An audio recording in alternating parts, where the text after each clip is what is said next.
La vraie vie, c'est oser entreprendre. B2B avec Groupe Mutuel. B2B, en partenariat avec la GFI. Retrouvez chaque semaine une personnalité romande, monde de l'économie, portrait, entrepreneur et innovation. Rencontre avec les femmes et les hommes qui font la Suisse romande. B2B.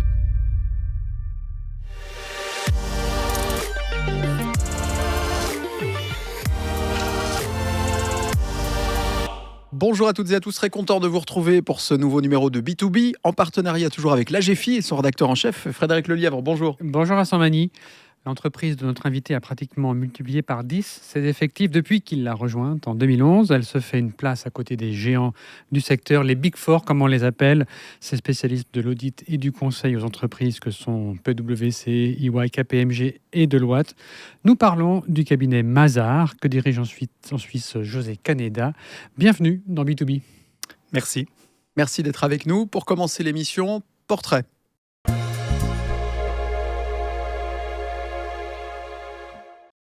José Caneda, on va commencer avec votre histoire, vous et la Suisse, une histoire intéressante. Vous êtes né à Soleure, puis vos parents sont repartis en Espagne.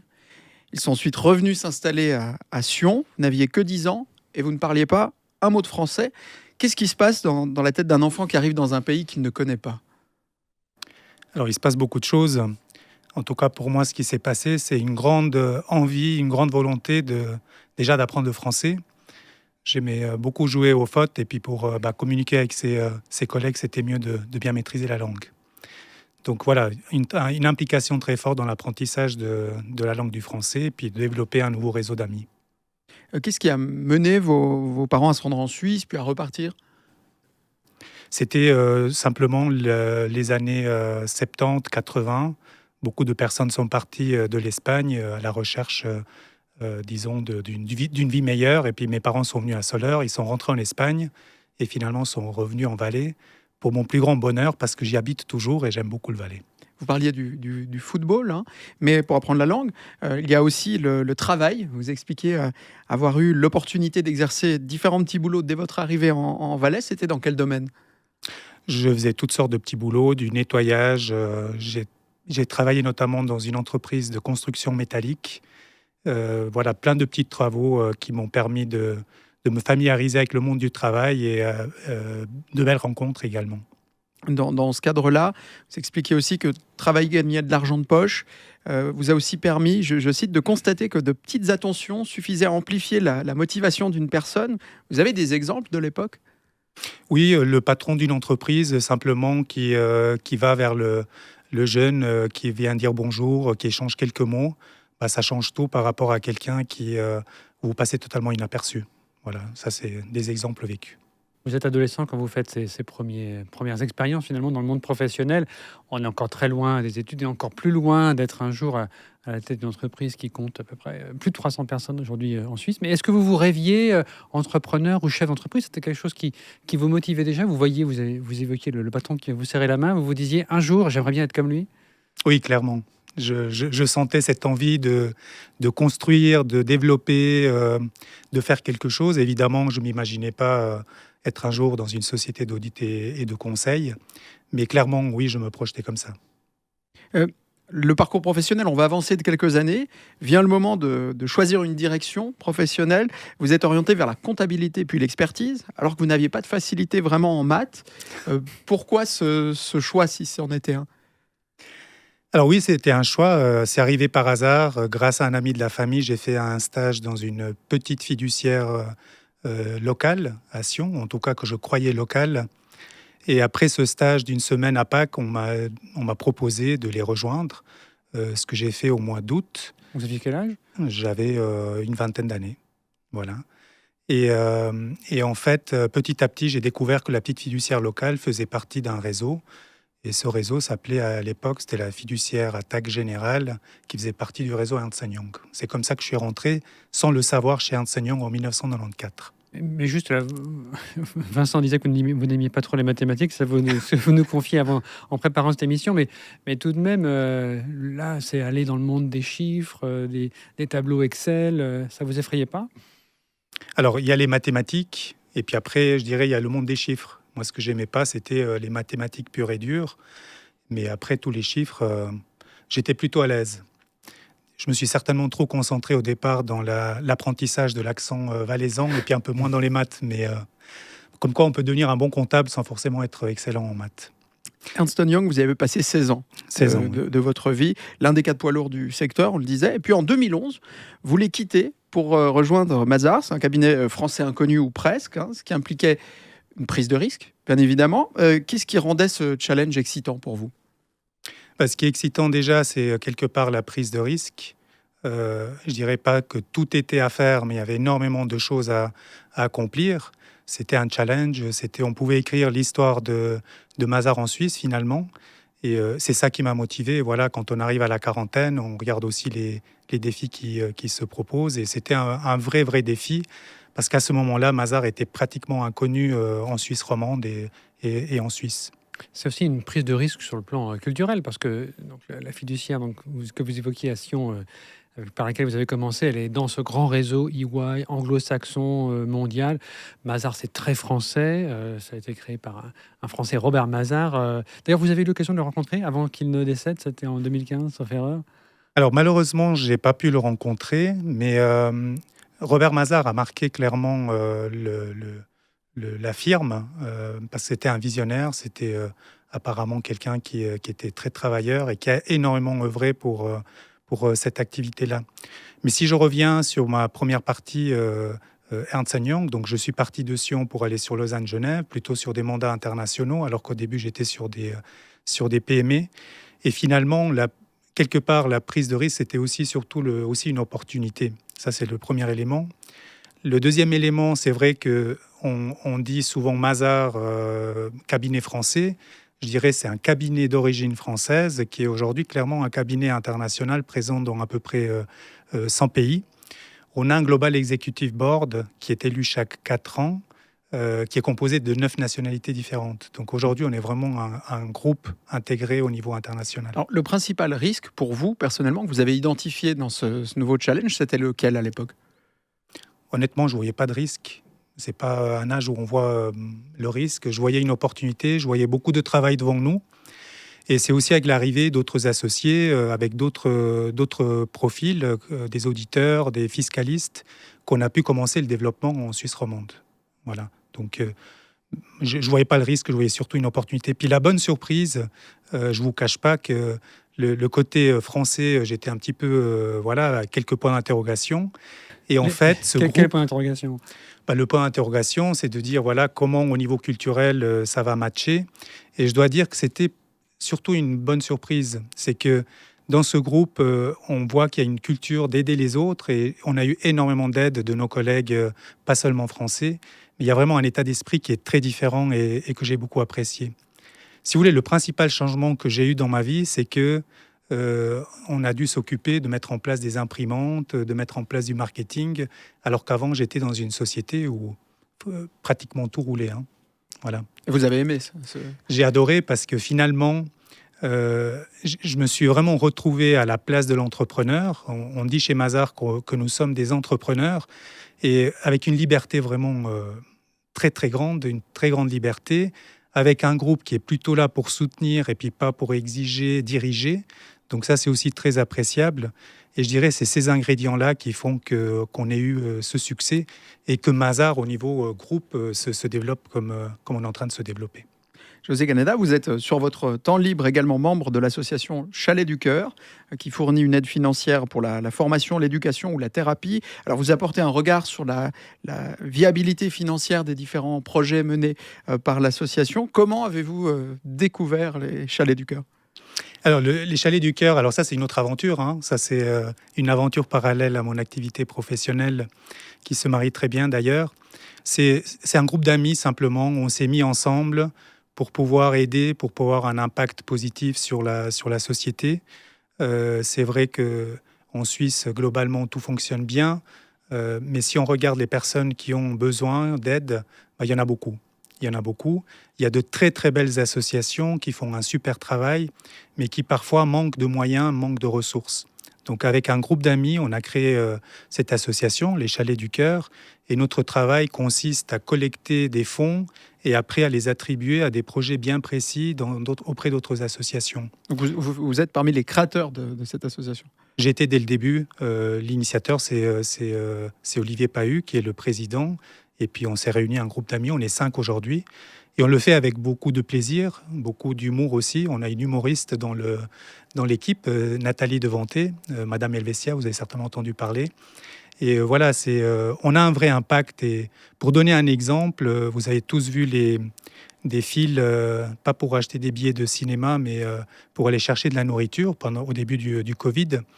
Et on s'est mobilisé, on a eu, en quelques jours, on a pu collecter 83 000 francs qu'on a versés au Carton du Cœur, par exemple.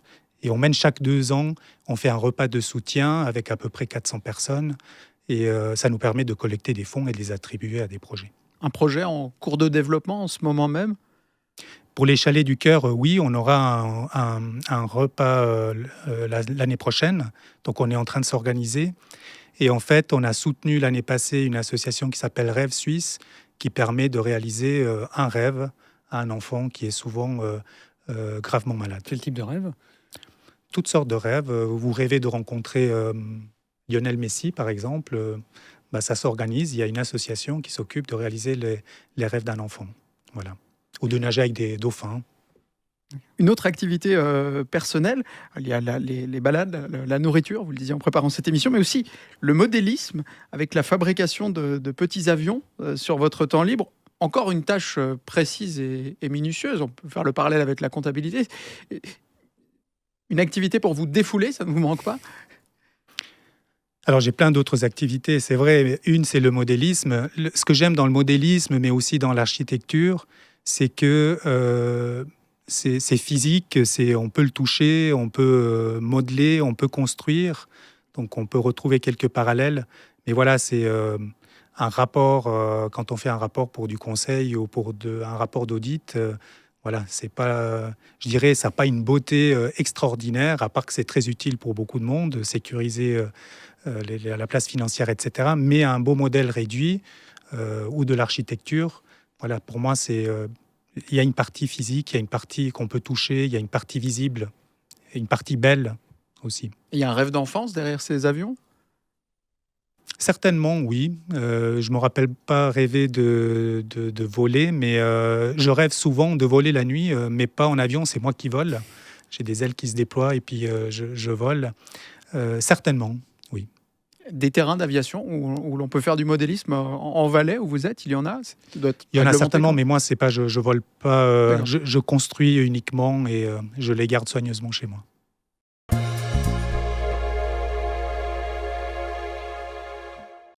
Pour ceux qui ne la connaissent pas, Mazars est une entreprise d'origine française, on l'a dit, active dans l'audit et le conseil aux entreprises. Nous allons parler de ce qui fait son ADN avec vous, José Caneda. Vous êtes partenaire responsable pour la Suisse. Avant cela, quelques chiffres. Le groupe Mazars vient de publier ses résultats 2022. C'est un chiffre d'affaires d'à peu près 2,5 milliards d'euros dans le monde, 90 pays. En Suisse, l'entreprise progresse. Elle est passée d'une quarantaine de personnes quand vous l'avez rejointe, quand il fallait brancher les imprimantes, comme vous l'expliquiez tout à l'heure, à 350 aujourd'hui. Le chiffre d'affaires était en 2022 en hausse de 16% selon votre communiqué. Quel est l'ordre de grandeur de ce chiffre d'affaires? Qu'est-ce que ça représente pour la Suisse? Pour la Suisse, on parle d'environ 60 millions de francs suisses.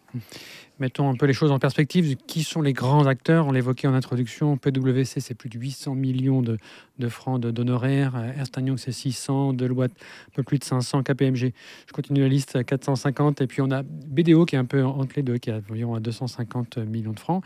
Vous progressez fortement depuis 10 ans. Comment se réalise cette progression? Est-ce que c'est par acquisition, par exemple?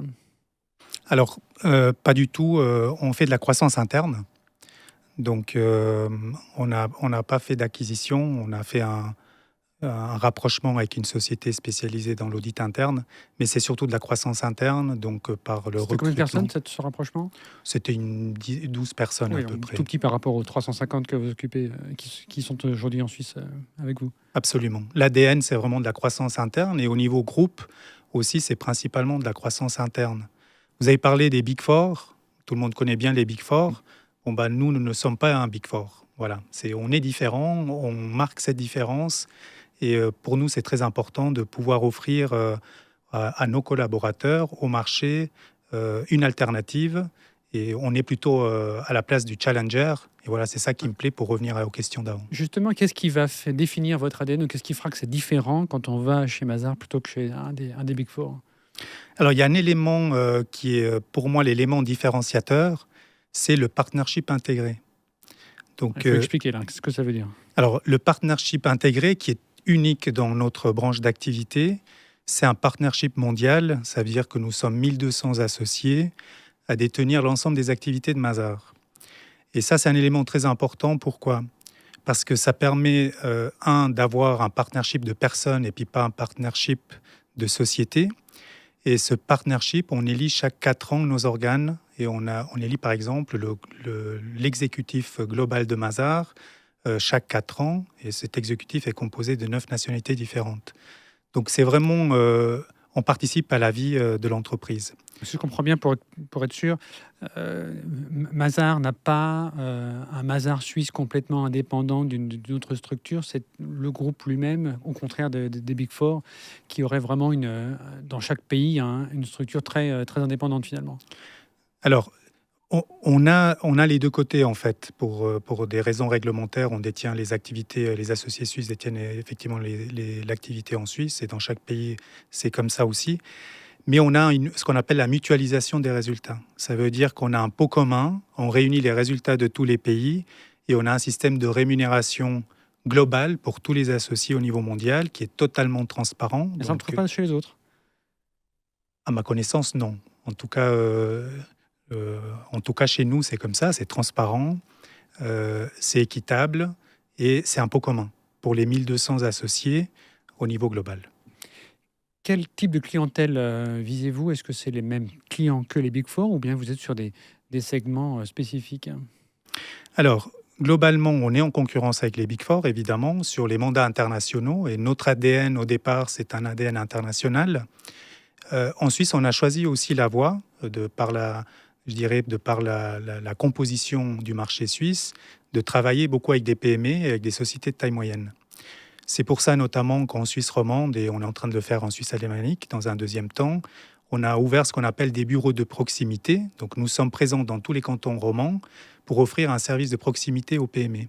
Donc on est effectivement en concurrence avec les Big Four plutôt sur des grands comptes, des grandes sociétés, et on va après développer également les PME. Les PME, c'est quel pourcentage de votre activité? En Suisse, je pense qu'on doit être autour de 40-50% de notre activité. La moitié des grands comptes et la moitié des PME, c'est ça? Oui. Vous parliez justement d'un chiffre d'affaires pour la Suisse d'environ 60 millions. Est-ce qu'il est réalisé par une multitude de petits clients ou quelques gros clients très fidèles? Alors, une multitude de clients. Et évidemment, dans cette multitude de clients qui sont plutôt fidèles, sinon ça serait difficile de grandir comme on grandit chaque année. On a quelques très gros clients, mais c'est beaucoup de clients. Vos 10 plus gros clients représentent quelle part de votre chiffre d'affaires en Suisse? Je dirais environ les 10 plus gros devraient représenter 20% à peu près. Vous parlez d'une croissance assez importante, mais pour la réaliser, il faut recruter du monde. Tout le monde se plaint d'un marché du travail complètement à sec, de talents qui manquent. Comment est-ce que vous vous y prenez? Alors, c'est le challenge. Je dirais on a une situation différente en Suisse romande et en Suisse alémanique. En Suisse romande, on a un réseau, on est beaucoup plus reconnu aujourd'hui.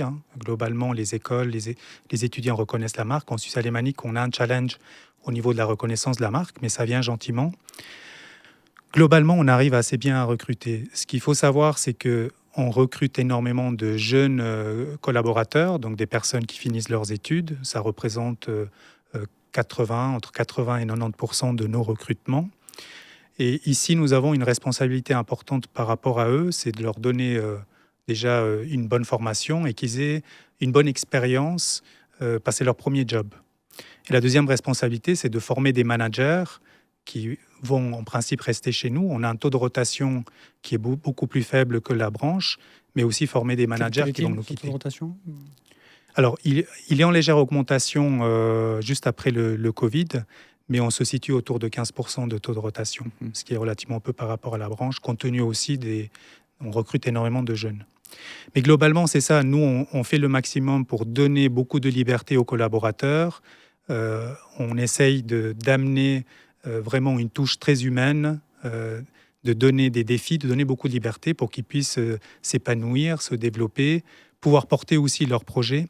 Je pense que ça, c'est hyper important pour les jeunes d'aujourd'hui. Et on travaille beaucoup là-dessus. Et il nous reste beaucoup de travail encore à faire là-dessus. Avec presque la moitié de vos clients étant des PME, vous l'évoquiez tout à l'heure, vous êtes donc proche de ce monde-là. Aujourd'hui, on parle d'inflation, du ralentissement de la conjoncture. Comment évaluez-vous, comment sentez-vous le moral des dirigeants de PME en ce moment? Alors, je dirais que globalement, en Suisse, on a une économie qui se porte bien. Je crois que c'est important d'être conscient de ça. Quand on regarde autour de nous, je dirais on est plutôt chanceux, ou on fait tout en tout cas pour avoir cette chance. Donc, globalement, je trouve que les PME ont bien agi, se sont bien adaptés et performent bien. En fonction des secteurs, on a des secteurs qui performent extrêmement bien. Et le challenge, vous l'avez dit, on a des sociétés qui sont très impactées par l'inflation, d'autres moins. On a des sociétés qui sont impactées par le franc suisse qui est fort, d'autres qui sont impactées par le manque de personnel. Et on a aussi, disons, sur la dernière année, énormément d'entreprises qui ont souffert par rapport à la chaîne d'approvisionnement de marchandises, avec un impact sur les stocks, avec un impact sur le fonds de roulement, sur le financement, etc. Donc c'est très varié, mais globalement, je trouve que les entreprises résistent bien. On le voit aussi sur le taux de chômage en Suisse qui reste extrêmement bas.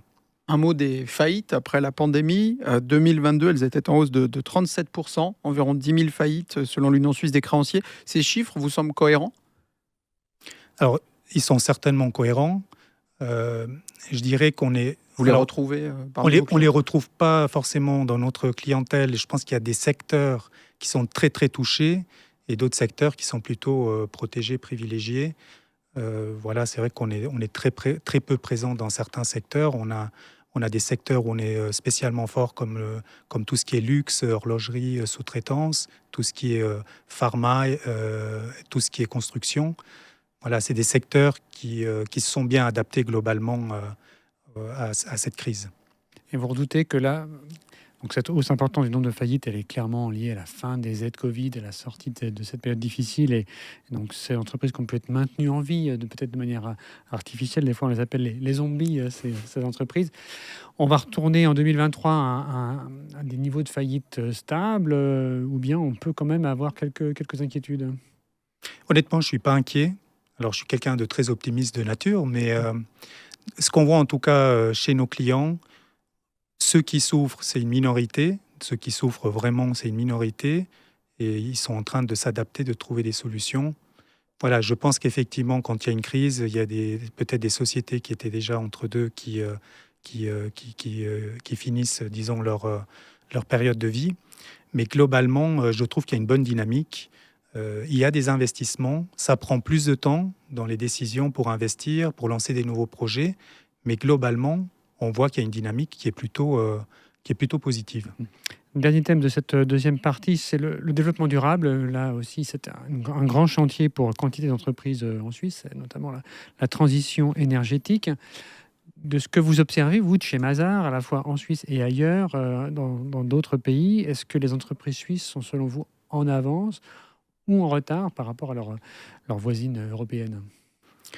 Alors, c'est une bonne question. Alors, globalement, c'est un sujet qu'on prend, en tout cas nous, au sérieux, parce qu'on a monté une équipe au niveau suisse et au niveau groupe. Donc, c'est une nouvelle ligne de service pour accompagner nos clients dans ce domaine-là. Donc, c'est un domaine qui est aujourd'hui incontournable. Pour rédiger les nouveaux rapports de durabilité ou pour accompagner, déjà, il y a une mise en place qui est très importante avant d'arriver à l'établissement des rapports. Mais ce qu'il faut savoir, c'est que jusqu'à maintenant, on évaluait les entreprises sur leur performance financière, et je dirais exclusivement sur la performance financière. Aujourd'hui, l'évaluation va se faire aussi sur d'autres critères, principalement sur tout ce qui est durabilité. Ce qui demande aux entreprises d'ouvrir des projets, et de se remettre en question sur des sujets, et puis de pouvoir déployer les différents projets. Donc on les accompagne sur le déploiement, on peut les accompagner après sur l'audit. Est-ce qu'en Suisse on est en avance ou pas? En tout cas, ce qu'on voit, c'est qu'en Europe, on commence à sortir des règles, des lois, parce que je pense que c'est important d'avoir des bonnes pratiques, d'avoir des repères. En Suisse, on est aussi en train de bouger. Je crois qu'on le voit sur d'autres domaines. La Suisse, on suit avec un petit peu de prudence, avec une façon plus suisse de fonctionner, mais qui est aussi très bien. Donc, je pense qu'aujourd'hui, on cherche le chemin, mais c'est important qu'on bouge. Voilà. Et nous, à l'interne, on est en train de le faire également. Ça fait partie de nos 5 objectifs stratégiques. Un des objectifs, c'est justement de travailler sur la durabilité, sur la diversité, sur la responsabilité de l'entreprise. Vous parlez de diversité, ce sera la dernière question. La diversité, la Suisse n'est pas un des meilleurs exemples en Europe. Selon le rapport 2022 de Schilling, c'est vrai qu'il y a un progrès dans les conseils d'administration des grandes entreprises, notamment celles qui sont cotées en bourse et membres de l'indice SMI, l'indice phare de la bourse, où là, il y a une règle et donc les entreprises s'y appliquent. Il y a au moins 30% d'administratrices. Ça progresse aussi un peu dans les comités de direction. Mais là, la Suisse reste quand même assez en retard.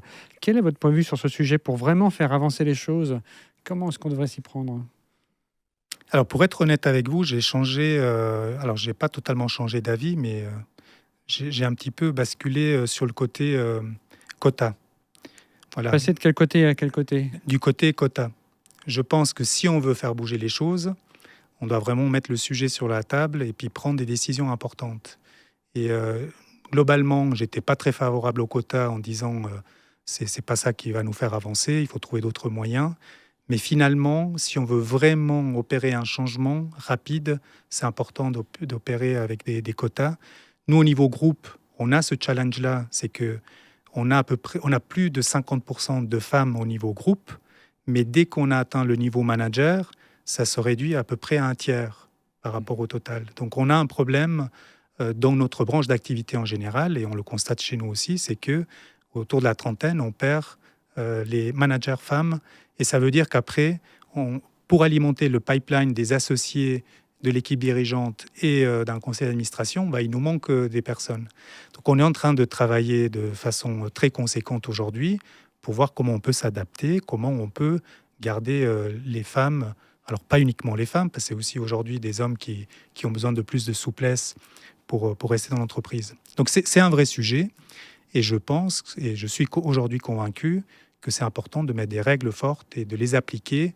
Et j'aime pas le côté sanction, mais voilà, si ça bouge pas, il faut trouver une solution. Si ça bouge pas, il faut trouver des solutions, et je pense que c'est important de le faire. Merci.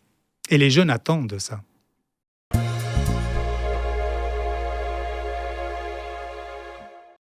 José Caneda, pour terminer cette émission, le quiz qui donne des ailes, on vous l'a préparé car vous aimez les voyages et aussi l'aéromodélisme.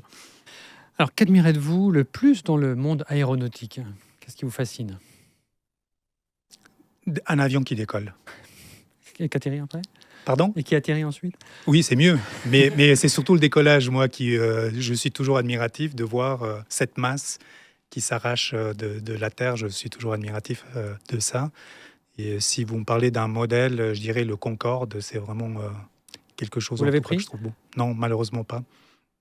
Parlons un peu des pilotes maintenant, un aviateur dans l'histoire avec qui vous aimeriez passer un moment, si vous pouvez remonter le temps. J'ai pas un nom comme ça. J'ai pas. Alors j'aimerais bien passer du temps avec un de mes collègues qui est aviateur, qui pilote des avions des années 40, 50. C'est une des seules personnes en Suisse à pouvoir voler avec ces avions. Il s'appelle Jacques Berger, il sera très content que je l'ai nommé comme aviateur. Donc voilà, il me l'a proposé, j'aimerais bien passer du temps avec lui. Et je trouve que la Suisse est un excellent paysage aussi pour découvrir un avion. Justement, la région de Suisse ou du monde que vous aimeriez le plus survoler? Je vais rester en Valais parce que je ne l'ai jamais fait. Et je pense que ça va être magnifique. Voilà. Et puis, un avion de légende dont vous aimeriez construire la réplique, ça sera le Concorde ou un autre avion? Je reste sur le Concorde. Merci beaucoup, José Caneda, d'être venu aujourd'hui. Merci à vous. C'était très sympa. Merci Frédéric Lelièvre. Merci Vincent Magny. On se retrouve la semaine prochaine pour un nouvel épisode, partir à la rencontre de nouvelles entrepreneuses et entrepreneurs en Suisse romande. Portez-vous bien d'ici là et à bientôt. B2B, en partenariat avec la GFI. Retrouvez chaque semaine une personnalité romande, monde de l'économie, portrait, entrepreneur et innovation. Rencontre avec les femmes et les hommes qui font la Suisse romande. B2B. C'était B2B avec Groupe Mutuel, l'assureur des entreprises et des indépendants.